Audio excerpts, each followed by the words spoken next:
Salam alaikum frères et sœurs. Je vous raconte mon histoire avec l'islam. J'ai grandi dans une famille musulmane algérienne de simples pratiques religieuses, et c'est ainsi que j'ai hérité la religion de mes parents depuis mon enfance, comme c'est le cas de tout le monde.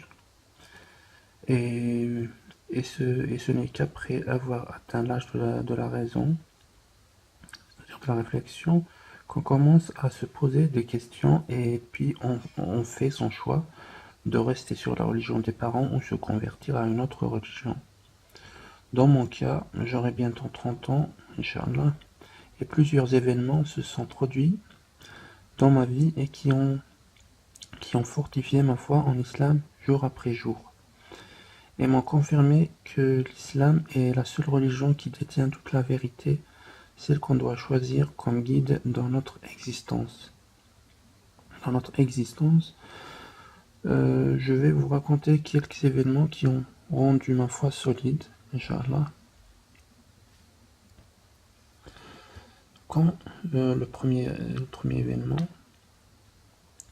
quand j'avais environ 13 ou 14 ans, je faisais beaucoup d'aventures avec mes amis d'enfance, entre parenthèses mes voisins, parce que mes amis d'enfance, c'était mes voisins. Alors, quand les gens faisaient de la sieste, nous, on ne dormait pas. On jouait dans leur jardin et leurs champs, on découvrait beaucoup de trucs. Un jour, on entre un jardin d'un voisin et on découvre une grande caisse dans laquelle le propriétaire a mis des anciens objets qu'il n'utilise plus d'après leur état. Mes amis avaient pris des trucs et moi j'avais pris un morceau d'un livre très ancien. Il s'agissait du Coran. Le papier est devenu vieux et a changé de couleur et les écritures étaient difficiles à lire, surtout pour un enfant de 13 ou 14 ans. Jusqu'aujourd'hui, quand je me rappelle que ce livre avait attiré mon attention, ça m'étonne toujours. Et je l'avais pris chez moi, je l'avais mis dans un sac en plastique et je l'avais, pardon, et je l'avais mis entre mes affaires dans l'armoire. Mais je crois que c'est Allah qui voulait protéger son livre. L'année passée, à l'âge de 29 ans, je commençais à lire le livre du Coran que j'avais trouvé à l'âge de 13 ans et j'avais peur de découvrir une deuxième version du Coran et finalement j'étais content car le texte était le même que le texte du Coran que nous avons aujourd'hui. Voici le morceau du Coran que j'ai trouvé, c'est très ancien. Bon, le deuxième événement, quand je suis rentré à l'université de Tizi Ouzou, ma première année en biologie, j'ai eu recours à la triche dans un module et finalement je n'ai eu que 11 sur 20 en moyenne générale. Mais après cela, j'avais des remords du fait que je suis musulman et désormais j'ai décidé de ne plus avoir recours à la triche. Allah m'avait récompensé l'année d'après en ayant obtenu 12 et 13 de moyenne. Et puis la troisième année, j'étais devenu le premier de la classe, major de la promo. Troisième événement. J'ai lu le Coran en entier pour la première fois à l'âge de 23 ans, ou 24 ans environ, et ça m'a profondément touché. J'étais impressionné par les versets, en arabe on les appelle l'ayat, qui parlent des différentes sciences naturelles, biologie, astronomie, médecine, géologie, histoire, géographie, psychologie, etc. Contenant des informations irréfutables qui datent de 1400 ans maintenant. Et jusqu'à présent, personne n'a pu prouver l'existence des erreurs dans le Coran malgré tout ce progrès scientifique et technologique.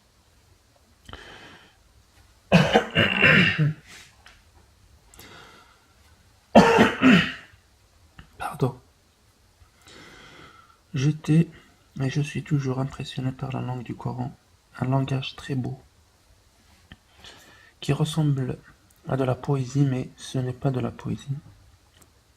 Et il est très différent du langage arabe ordinaire que j'avais l'habitude de lire à l'école, car depuis l'école primaire jusqu'au lycée, en tout, ça fait 12 ans de langue arabe à l'école.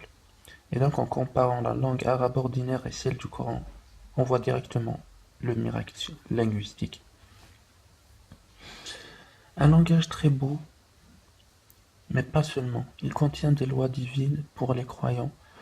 Celui qui suit ces lois réussira dans le monde d'ici-bas, qu'on appelle Dunya en arabe, et dans l'au-delà, c'est Al-Akhira en arabe. J'ai découvert plein de miracles scientifiques dans le Coran. En tant qu'étudiant en biologie et écologie, je peux vous confirmer que ça booste vraiment la foi d'un scientifique. Et pour que la vidéo ne soit pas trop longue, je ne vais pas vous citer des exemples. Mais si ça vous intéresse, vous tapez sur internet miracles scientifiques du Coran et vous en trouverez beaucoup. Donc le quatrième événement, je suis parti en France pour la poursuite d'études. C'était la première fois dans ma vie que je me sentais libre de faire ce que je voulais, ou de manger, halal ou bien haram. Et c'était une situation dangereuse, je l'avoue. Mais je remercie Allah qui m'avait vite donné une bonne compagnie, qui m'avait sauvé des tentations. C'était dans la résidence universitaire Albert Camus de Lille, nord de la France. J'étais en compagnie d'étudiants musulmans comme moi. Ils étaient venus de différents pays pour continuer leurs études en France. Je les ai rencontrés dans la mosquée de la résidence et j'étais impressionné par leurs origines car il y avait des musulmans. Il y avait des musulmans venant d'Algérie, donc des Algériens, des Tunisiens, des Marocains, Égypte, Mauritanie, Turquie, Yémen, Irak, Liban, Afghanistan ou Tadjikistan, je ne me rappelle plus de son pays. Il y a le Sénégal, la Guinée, la France. Je vous cite quelques personnes que j'ai connues en France, qui sont des musulmans, qui sont des convertis en fait. Alexandre, Kevin, Maxence, après il a pris un autre nom musulman, qui est Mehdi. Marc, qui a pris, il a pris un prénom musulman, Abdelaziz. On peut trouver son histoire d'ailleurs de conversion à l'islam. Son histoire existe sur YouTube dans la série Guidée par le Coran.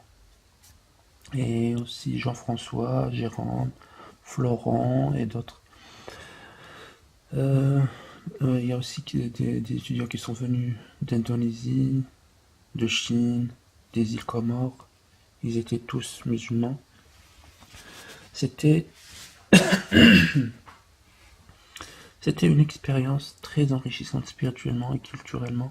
Alors ils étaient tous des témoins de la présence de l'islam dans ces pays cités au-dessus. Cinquième événement. Dans cette partie, je vous raconte des signes qu'Allah m'avait montrés et qui ont eu un impact très important sur ma spiritualité.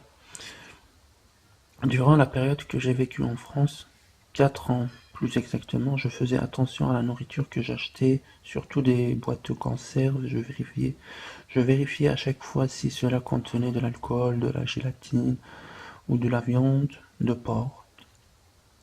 C'est le cochon. Et quand je trouvais des conservateurs suspects, je faisais ma recherche sur internet avant d'acheter. Et à la place de la viande, je prenais du poisson pour que ma conscience soit tranquille. Quand j'étais en Algérie, mon père avait sur ses épaules la responsabilité de nous fournir de la nourriture halal, mais en France. C'était mon devoir à moi seul de me procurer de la nourriture halal. Ça m'est arrivé de pleurer quand je fais un péché. Et je faisais des efforts pour réussir dans le djihad al-nafs. Djihad al-nafs qui est le fait de lutter contre les tentations et le mal qui vient du diable. Autrement, c'est d'essayer de faire le bien et d'éviter le mal. C'est ça le djihad en fait. Il faut pas, il y a beaucoup de gens qui savent pas ce que c'est le djihad. Mes intentions étaient sincères et le sont toujours vis-à-vis d'Allah et par conséquent, Allah m'a encouragé avec des signes miraculeux. Le problème, le problème, le programme quotidien était un petit peu chargé pour moi et pénible des fois, car j'étudiais à l'université et je travaillais aussi comme c'est le cas de la majorité des étudiants étrangers en France, car on doit avoir une source de revenus pour financer les études, payer le loyer et acheter la nourriture et des habits. Pour mon cas, j'étais tout le temps fatigué. Un jour, je rentre dans ma chambre de la résidence universitaire et j'étais épuisé. Je lève les mains vers le ciel pour faire des invocations et je disais, Ya Allah, Ya Allah, ce qui veut dire oh mon Dieu, ma mère me manque. Et directement le téléphone sonne et c'était ma mère qui m'avait appelé. Et on n'avait pas d'internet, on n'avait pas internet à la maison à l'époque, à cette époque-là. Donc on se contactait occasionnellement par téléphone. Une fois, une fois je jeûnais toute la journée et à l'heure du coucher du soleil, je n'avais qu'un morceau de pain et un peu de lait. Car j'ai oublié de faire des achats ce jour-là.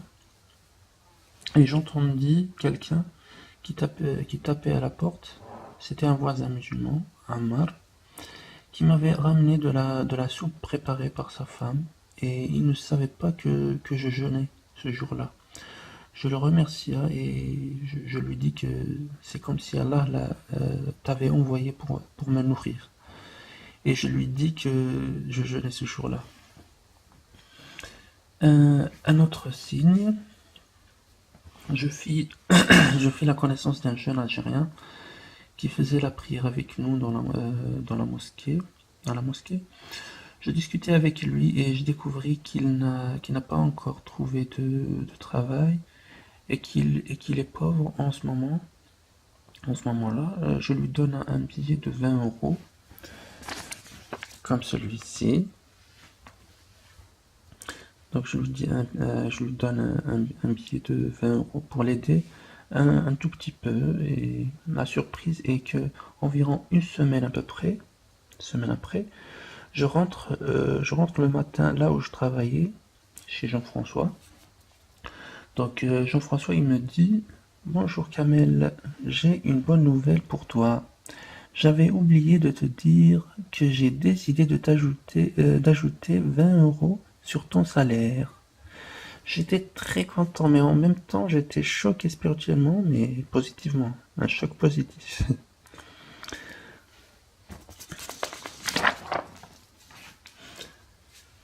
Donc, Allah venait de me confirmer les enseignements du prophète, alayhi salatu wassalam, euh, sur le fait que celui qui fait un don ou une aumône, cela ne le rend pas moins riche et que Allah lui rembourse de là où il ne s'y attend pas. J'ai raconté, j'ai raconté l'événement de Jean-François et qu'il m'avait dit que c'est vrai. J'ai raconté l'événement à Jean-François et il m'avait dit que c'est vrai, ça ne peut pas être une coïncidence, car lui aussi croit en un seul Dieu unique, créateur de tout le monde et de toutes choses. Pendant les 3 ans que j'ai travaillé chez lui, il faisait beaucoup de lectures diverses sur l'histoire, sur la politique, philosophie et autres. C'est un intellectuel pour moi. Il a lu des livres de René Guénon. Ce dernier, qui était un philosophe français qui s'est converti à l'islam, et actuellement Jean-François est devenu musulman lui aussi. Il s'est converti à l'islam environ un mois avant que je rentre en Algérie, et je suis très content pour lui, car, car c'est un type altruiste et très sympathique. Et pour moi, c'était un cadeau de la part d'Allah, car quand Allah guide quelqu'un qu'on aime, c'est une grande faveur. Une information qui a fortifié ma foi en Allah et m'a convaincu à 100% que l'islam est la religion parfaite. C'était quand Idriss, un frère en Allah de Béjaïa, m'avait dit une fois qu'il y avait un homme qui s'appelait Ahmed Didat, qui avait étudié la religion comparative et qui avait prouvé au monde entier que l'islam est la religion que tout le monde doit suivre avec des preuves de la Torah, de la Bible et du Coran et autres sources. Il m'avait dit de le regarder sur internet. Quand j'ai regardé les vidéos de ses conférences sur internet, j'étais émerveillé par son travail. Et maintenant, son étudiant Zakir Naik, qui est médecin et étudiant en comparative religion, a pris la relève pour appeler et inviter les gens à l'islam. Je suggère à tous, juste entre parenthèses, je suggère à tous ceux qui ne connaissaient pas Ahmed Didat ou bien Zakir Naik de jeter un coup d'œil sur internet et sur YouTube. Un autre événement qui a renforcé ma foi. Il me restait 15 jours pour rentrer en Algérie. Je commençais à chercher une valise sur internet, sur le site leboncoin.fr. Je n'avais pas encore trouvé une bonne valise. Je sors de ma chambre et en bas du bâtiment, je trouve une valise toute neuve et vide à l'intérieur.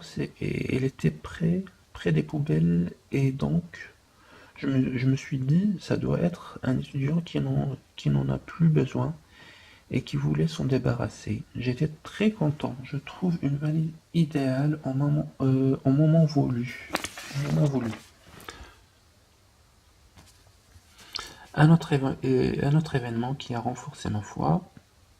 Il me restait une semaine pour rentrer en Algérie.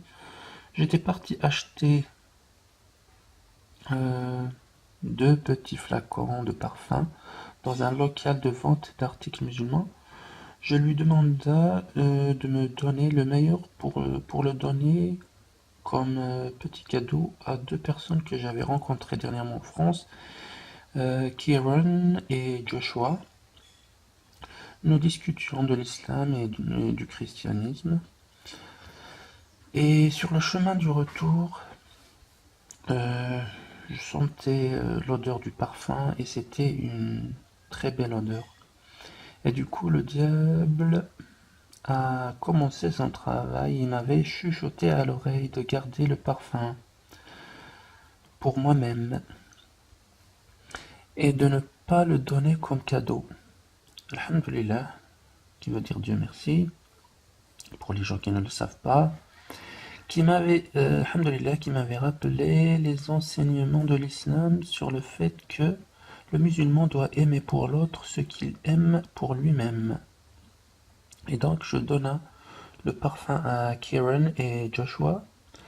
Ma surprise était le lendemain.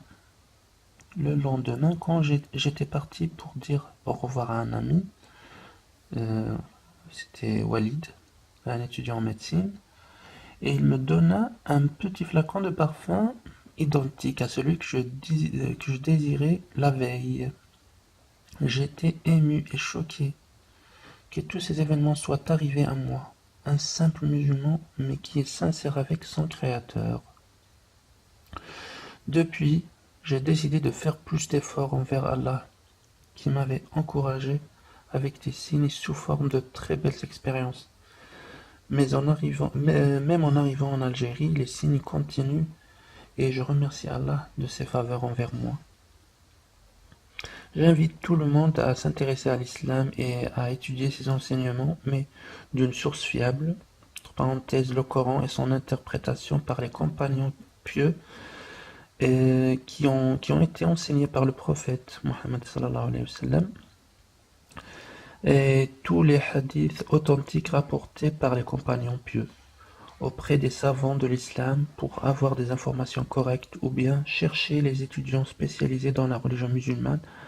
Et surtout, méfiez-vous des sectes comme les chiites et autres qui s'éloignent des textes Coran et Hadith, ou bien qui interprètent les textes comme ils veulent pour leur intérêt personnel ou autre but de la vie d'ici-bas. Je souhaite que mon histoire vous ait été bénéfique. Si cela vous a plu, partagez-la sur Facebook ou autre réseau social afin de renforcer la foi des croyants. Merci.